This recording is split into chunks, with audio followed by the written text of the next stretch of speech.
bien, amigos, esta es una nueva edición de nuestro programa Agrifuturo, la agricultura de hoy para el mundo del mañana.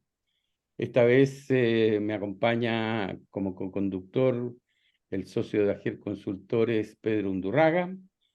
Pedro, ¿cómo estás? Bien, Eduardo, gracias. Muy Qué bueno. interesante lo que vamos a ver hoy día. Bueno, y tenemos un invitado bien especial, bien interesante. Ya lo van a ver. Le vamos a preguntar quién es, pero también es muy importante que es un profesional chileno, pero que trabaja desde hace ya más de 5 o 6 años en California. Entonces, su perspectiva y sus comentarios comparativos, digamos, pueden ser bien interesantes. Le vamos a preguntar entonces y le vamos a dar la bienvenida a Sebastián Sá y le vamos a preguntar a Sebastián que nos cuente a nuestros seguidores quién es Sebastián Sá. Bueno, el que está hablando ahora, Sebastián, mucho gusto, saludos a todos, a los que nos están escuchando, también a Eduardo, a Pedro, qué bonito reconectar. Nosotros interactuamos mucho cuando yo fui profesor ahí en la Católica de Valparaíso 6 años atrás, pero como contaba Eduardo, ahora trabajo en California, en el mundo de las almendras. Puedo contarles quién soy. Soy desde del Valle Central de Chile, de San Fernando. Mi familia, de hecho, son productores de uva de mesa por esos lados. Ya cada vez más chico el negocio, pero bueno, yo diría que somos la cuarta generación que produce uva de mesa por esos lados. Y estudié agronomía en la Católica de Santiago. Después me fui a la Universidad de California, Davis, en donde saqué un doctorado. Y estudié el manejo fisiológico de los árboles frutales, también el manejo nutricional específico en almendro. Y ahí desarrollé un poco las prácticas agrícolas en cómo fertilizar los almendros, siempre conectado con el Comité de Almendros de California, que es donde trabajo hoy en día. Volví a Chile, fui profesor de frutales de hoja caduca en la Escuela de Agronomía de la PUCB. Tuve la oportunidad de formar bastante alumnos durante esos 4 años, tanto de pregrado como posgrado. Lo pasamos espectacular. Y hace 6 años atrás ya volvió la oportunidad de eh, cambiar un poco de dirección, y en vez de ser el investigador que estaba siendo financiado en su momento por el Comité de Almendros de California, ser el director de el Comité de Almendros de California en el área de investigación. Y, y eso te puedo contar un poco, quizás, Eduardo, si quieres, qué es el Comité de California, quiénes representamos, cómo lo hacemos. No sé si te parece interesante eso. Muy Un poco interesante, muy de resumen interesante. quién soy. Soy agrónomo, soy almendrólogo, y trabajé bastante con frutos secos en general. Probablemente ya me estoy poniendo un poco más viejo, así que ya llevo como 15 años profesionalmente trabajando en esta área. Ya decir 15 años ya es algo, ¿no? Sí, y si es que no más, de hecho, creo que me acorté un par. Sí, Ah, sí. te estoy quitando un poco. Sí, Ya. estoy haciendo ese truco ahora. Sí. Eh, bueno, pero como te contaba, el Comité de Almendro de California representa a todos los productores de almendra de California, que son 7.600 productores. Y es un gremio, en el fondo, que es un gremio regularizado a través de una ley, que es el Marketing Order. Y esta ley de marketing, es interesante quizás comentar cómo se formó, porque se formó porque los mismos productores pidieron regularizar la situación y tener una entidad como nosotros que los representara. Y va a referéndum creo, cada 8 años, en donde ellos pueden volver a escoger si es que desaparecemos o no. Ya tenemos el programa de investigación tiene más de 50 años de historia. El programa como Comité de Almendro tiene más de 60, 70 años de historia. Entonces siempre ha salido aprobado con sobre 80, 90, con sobre 90%. Pero es importante destacar que son los mismos productores los que escogen y los que los representemos. Y, y ellos pagan a través de lo que se produce un porcentaje de producción que son 3 centavos por libra, y eso va a nuestro comité, el cual el 80% alrededor de eso, de lo que se junta, va a marketing. 60 de manera directa, 80% de manera indirecta, si suman los indirectos. Y alrededor de... Sebastián, voy a tener que hacer una interrupción. Sí, sí, sí. Está súper interesante lo que nos estás contando y creo que tenemos que seguir y tenía algunas preguntas, pero hacemos una pequeña pausa y volvemos. Sí, sí, no hay problema.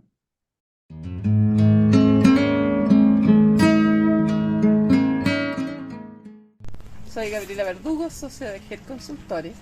En este momento les quiero presentar un proyecto que realizamos en Longotomo en cultivo de claveles en el sector del Trapiche, donde permite producir claveles independiente del suelo y con un 30% de ahorro del agua que usa el cultivo en suelo.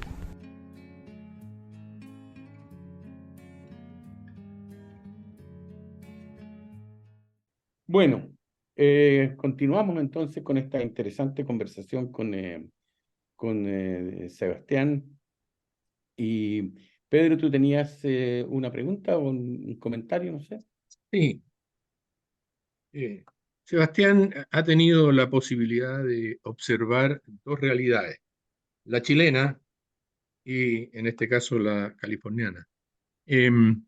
Yo siempre he tenido la idea de que la gente en Chile ha considerado la almendra como un cultivo rústico, de suelos más pobres, de colaterales, digamos, a otros tipos de suelos de gran productividad, de bajo riego.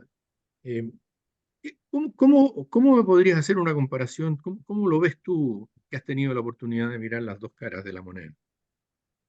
Sí, más de dos caras diría yo, porque mira, he tenido la oportunidad de analizar la productividad de almendra en Iberia, en España, Portugal, en Australia también, y Sudáfrica, y bueno, hay muy poco en Sudáfrica, pero me ha tocado en el fondo viajar en distintos y entender un poco cómo se cultiva los frutales en general, y en particular el almendro, en distintos países mediterráneos. Y efectivamente, como tú dices, la almendra, si uno ve en los libros antiguos, qué sé yo, se considera como el hermano pobre de los frutales. Y me acuerdo que habían profesores que todavía lo enseñaban de esa forma en su momento. Y eso viene, mira, en Chile es una interesante mezcla de fruticultura, y me gusta la palabra fruticultura porque incluye cultura, ¿no es cierto? Y la cultura chilena en fruticultura yo creo que es una mezcla de lo que se hace en California y lo que se hace en España, principalmente. ¿Ok? Y estoy hablando quizás, eso lo refiero quizás más al caso del almendro, porque depende, obviamente si son manzanas quizás de otra parte. Pero es una cultura que se genera de estos dos mundos. Entonces, quizás, y yo creo que el mundo del cultivo pobre, etcétera, viene de España. ¿Ya? En España hay, por tanto, muchas hectáreas. Hay tantas hectáreas como acá, ¿ya? Pero producen huevo prácticamente. ¿Ok? Porque el 85% de esas hectáreas no tiene riego. ¿Ya? Y es verdad, muchos cultivos van a ser, pueden ser el hermano pobre si tú no los riegas, ¿no es cierto? En el fondo, la gracia que tiene el almendro es que no se muere, porque está adaptado, porque como viene de Irán, de zonas bastante áridas, está adaptado a sobrevivir a la sequía en cierta manera, pero no produce. ¿Ya? O sea, entonces, yo creo que todos sabemos, entendemos que para producir algo hay que regar, o tiene que tener agua en el fondo, etc. Entonces, esa idea de que al almendro hay que regarlo poquito porque sobrevive, qué sé yo, sí, si tú quieres tener una agricultura de sobrevivencia, te entiendo. Pero si quieres que produzca y que esas flores cuajen, etc., se necesita un manejo más profesional del almendro. Y eso es lo que hicieron acá en California, entender ese concepto de profesionalizar el cultivo del almendro, y lo hicieron hace 50, 60, 70 años atrás de manera bastante grande, empezaron hace más de 100 años, pero ya hace 70 años ya empezaron a entender que de hecho hay que regarlo, que hay que fertilizarlo, igual que todos los otros frutales. Y, y ahora en España, si bien hay mucho, yo dije un 85% de esas hectáreas que no están con riego, qué sé yo, alrededor del 2010, 2014, cuando acaba una tremenda sequía, entre el 2010 y el 2014 los precios de la almendra subieron, y en España me dijeron, oye, tenemos harta hectárea, quizás deberíamos profesionalizar un poco más esta hectárea o empezar a plantar nuevas por los precios, y empezaron a poner riego. Ellos tienen muchas limitantes con riego, pero lo que podían regar, y empezaron a manejarlos mejor, como uno no manejaría un cultivo pobre, sino que, como te digo, profesionalizarlo. y están obteniendo producciones más interesantes, siempre limitadas por riego en su caso. Pero también ellos ahora están haciendo el cambio de switch de que aquí nadie es pobre en ese sentido, nadie debería ser manejado como alguien pobre, todos deberíamos tratar de manejarlos de manera óptima. Ujú. Oye, y dentro de lo que es la tecnología, la innovación que se hizo, entiendo que habrá avances en fertilización, avances en variedades. ¿Cuál ha sido la parte más sustantiva para poder llegar a producir esto que en algún momento señalabas tú que eran como 2000 y tantas kilos por hectárea más o menos Mm. de... Sí, bueno, yo creo que no hay un factor que explique cómo nosotros hemos logrado aumentar la productividad por hectárea, ¿no es cierto? Y esto es válido para todos los frutales también. Pero sí yo creo que hemos logrado eliminar bastantes limitantes con respecto a la productividad. Y dentro de las limitantes yo creo que hay algunas que son más fáciles de controlar y otras que son un poco más ajenas a lo que uno puede hacer como agrónomo. Pero yo creo que en California el almendro encontró en cierta manera en el Valle Central de California un clima ideal, un clima que es espectacular para la productividad de almendro. Un clima en donde cuando florece el almendro, que es esta semana, mira cómo estoy vestido. Estoy con, ¿Ya? Estoy con short, o sea, no con short, pero con polera manga corta. Acá Eh, Ujú. Estamos en febrero acá, o sea, es pleno invierno, ¿ah? Esto es como estar a principios de agosto, En o agosto. sea, más o menos en Claro. Chile. ¿Ya? Entonces, durante la floración del almendro ocurre, si bien todos tenemos problemas o desafíos con lluvias, qué sé yo, no tenemos el gran riesgo de heladas que existe en otros países mediterráneos y tenemos temperaturas un poco más altas que en otros países mediterráneos, cuando uno compara todos los países mediterráneos. Entonces, una condición ideal para la cuaja. Eso yo creo que ha sido algo muy óptimo. Y luego el manejo con respecto a los portainjertos, el suelo que tenemos, suelos arenosos, profundos, suelos... Ahora, bueno, ahora tenemos de todo porque la industria es muy larga, ¿no es cierto? Tiene alrededor de 750 kilómetros de largo la industria, el Valle Central. Pero tiene unos suelos espectaculares, uniformes, profundos, que van acompañados de un desarrollo de portainjerto espectacular. Nosotros acabamos de desarrollar, terminar estudios por más de 20 años en la evaluación de distintos portainjertos y entendemos bastante bien cómo funcionan y el productor tiene para escoger y depende de qué desafío tiene en su sitio. Y vemos cómo la productividad entre escoger el portainjerto indicado versus el portainjerto no indicado versus el portainjerto que quizás imprime los caballos de fuerza que se necesitan para cierta condición, es significativa, es tremenda. O sea, yo diría que uno de los factores más importantes que afectan la productividad está el clima, está el portainjerto y está el manejo, están los manejos durante el día a día, en donde proteger la flor durante floración con un buen manejo sanitario que siga el manejo integrado de plagas y enfermedades, cuidar esa fruta que recién cuaja, entregarle los nutrientes durante la temporada, cuando los necesita, en el momento en la cantidad que los necesita y de manera eficiente a través de un fertirriego eficiente. Y el manejo del riego, últimamente. O sea, yo, el riego no debiese ser factor limitante, porque si es que se maneja bien y se tiene el agua, es mucho lo que se pierde en el fondo si es que se empieza a limitar el riego. Es bastante, yo diría, una de las herramientas más potentes que tenemos como agrónomos dentro de nuestra caja de herramientas es el manejo del riego. El manejo del riego, seguido por el Oye, manejo de la fertilización, el manejo de plagas, pero generalmente una vez que uno ya escogió de manera sabia la variedad, el porte injerto y la densidad de plantación, que son quizás, como te digo, probablemente una de las cosas al principio que más importan en el rendimiento o que más van a tener un efecto a largo plazo en el rendimiento. Una vez cuando ya está en productividad, en temas operacionales, viene el manejo del agua, viene el manejo de la fertilización, el manejo de abejas, el manejo de plagas y enfermedades. oye, y el asunto de cómo enfrentan, porque en California también hay problemas de sequía de repente, Sí. y escasez de agua, y es una cuestión Es duro, crónica en California, ¿no? es duro. Bueno, tiene- el,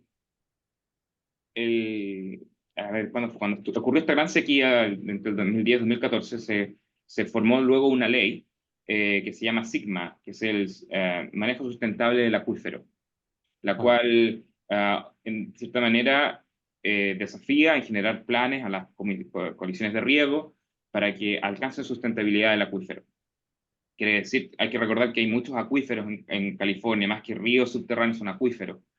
Y estos acuíferos estaban en zonas, en algunas zonas, bajando significativamente su nivel y por exceso de bombeo. sí, Entonces, ahora hay que regular, ¿no es cierto? Que la nueva regulación es que no se va a poder bombear más de lo que entra al acuífero. Y para eso, imagínate los proyectos a larga escala que han ocurrido para cuantificar cuánta agua entra al acuífero, cuánta agua sale del acuífero, con hidrólogos, etcétera. Y eso es con respecto a la regulación y a los desafíos, y para eso hemos tratado de invertir bastante en cómo aumentar la eficiencia del uso de riego, y te puedo comentar un poco de más detalles sobre lo que estamos haciendo en ese sentido. ujú, Pero también quizás dibujar, si bien eso es el agua subterránea, también entender que el valle es diverso y también depende mucho de por agua de riego, de canal. Y esta agua de riego canal viene, si tú divides el valle en dos, a lo largo, de norte a sur, lo que está al lado oeste del valle, hacia el mar, ujú, toda esa agua viene a través de canales, que son canales que se hicieron durante la Gran Depresión, que son sí, canales de cemento, que son una obra de ingeniería espectacular, que traen wow, el agua desde el delta, que el delta es donde se juntan todos los ríos del norte, porque acá los ríos no viajan de norte a sur, perdón, de este a oeste como en Chile, viajan de todos lados, pero hay un lugar en donde se juntan, y se juntan en el delta que es cerca de San Francisco, y de ahí se bombea el agua y se saca hacia el sur, centro-sur y qué sé yo, y así se riega esa parte. Ahora, eso está muy regulado, porque no, es cierto, no se puede afectar el aspecto medioambiental, las regulaciones que permiten cuánto bombear y qué sé yo. Cuando hay sequía, prácticamente no se puede bombear, o se puede bombear menos. Y ahí es cuando uno empieza a depender más de o comprar agua o sacar agua del acuífero, que con esta regulación se complica un poco más, y el agua puede cambiar de precio sustancialmente. Si tú estás en un año sin sequía, eh, si estás en un año sin sequía y estás quizás en una zona en donde estás más hacia el este, en donde dependes de la Sierra Nevada, que es del derretimiento de la nieve, ujú. quizás tu costo será, no sé cómo, acá hablan de acre feet, y se necesitan como Sí, tres, sí, sí, sí, sí, sí. ya. Pero para Una ponerlo en unidad muy perspectiva, complicada. será $200 más o menos en un año barato. Si tú estás en una zona sur, en donde estamos en una sequía, etcétera, y tienes que salir a comprar agua, estás hablando de $1.500, Wow. ¿ya? Voy a tener que hacer una nueva interrupción. Ujú. Se nos escapó otra vez el tiempo. Vamos y volvemos.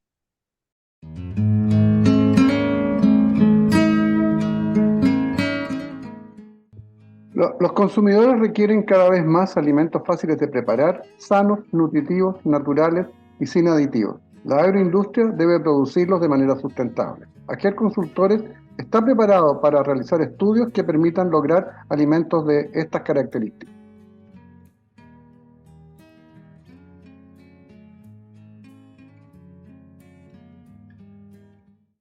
Bueno, amigos, entramos a este último bloque, último segmento de esta conversación interesante.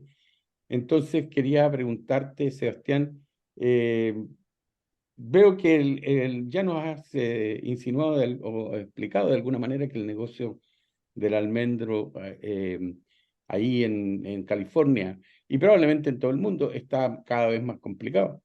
Y cómo se enfrenta el futuro, ¿ya?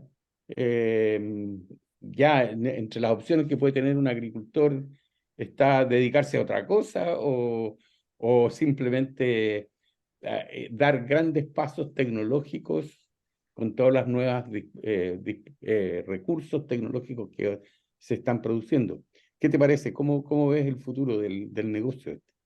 Sí, bueno, nosotros somos una industria madura, ¿no es cierto? Y estamos pasando por un ciclo de bajos precios. Yo creo que eso hay que admitirlo y hay que enfrentarlo. Y estamos trabajando a toda máquina. Yo creo que cada uno en nuestro comité, cada productor afuera, tratando de ver cómo optimizar todo lo que hacemos, cómo aumentar la eficiencia. Entonces yo creo que eh, en términos de eficiencia, yo veo una mejora a futuro en las distintas prácticas que hacemos. O sea, yo soy un poco optimista en este sentido. Yo creo que si bien vamos a reajustar, ¿no es cierto?, quizás con un poco menor número de hectáreas, también al mismo tiempo estamos trabajando para innovar en nuevas formas de consumir almendras, por ejemplo, ¿no es cierto? Si hace cuánto 20, quizás hace unos 40 años atrás, la almendra tenía una percepción de que era mala para la salud, de que te hacía engordar. Y bueno, nosotros financiamos estudios a través con las prestigiosas universidades del mundo, qué sé yo, para entender las propiedades nutritivas de la almendra. Y era al revés, te ayuda con el corazón, está con el colesterol, con el manejo de la diabetes. Entonces, tenemos un producto muy sano y muy bueno, demostrado científicamente. Eso, Mm. eso es atractivo. Nosotros trabajamos acá con algo que la gente quiere, no trabajamos con algo que la gente está en contra. Estamos con algo que la gente le hace bien en términos de salud, para hacer ejercicio, para la recuperación de musculatura. Entonces, tenemos muy buena información científica sobre eso. Entonces, yo soy bien optimista.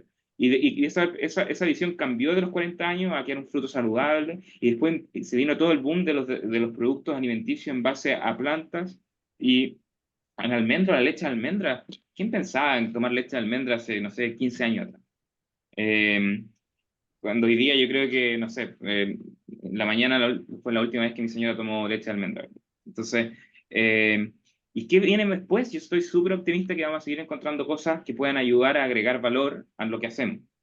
También agregar valor a todo lo que hacemos. Por ejemplo, nosotros comemos la almendra, pero nosotros de un árbol de almendra salen, o sea, nosotros trabajamos con más de una almendra, trabajamos con la cáscara, con el pelón y con el árbol completo.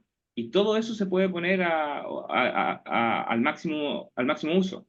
Entonces, ¿no es cierto? El pelón se ocupa hoy en día para alimentar ganado y por tanto no se tiene que crecer tanta alfalfa y se puede generar mejor dieta alimenticia con una buena proporción o mezcla entre cáscara, o sea, pelón y ganado. Los árboles los reciclamos enteros, se captura ese carbono una vez que se acaba la vida del huerto y todo ese carbono va de vuelta al huerto. Entonces, estamos dejando los huertos mejor que como los encontramos. Yo creo que eso es lo bonito de esta industria. Yo creo que la mayoría de nuestros productores son tercera generación de productores de almendro o segunda, cuarta. Y yo creo que cada familia de estas 7.600 personas que yo te contaba al principio, lo que ellos esperan es encontrar su tierra mejor, o sea, dejar su tierra mejor como la encontraron. Y eso y para eso yo creo que la innovación ayuda bastante. Si me meto ya más en lo particular y específico, en riego, por ejemplo, estamos cerca de Silicon Valley, estamos cerca de donde ocurre un montón de innovación. Hay muchos startups y hay que compartir nuestra historia para que ellos no nos ocupen a nosotros como conejillo de India.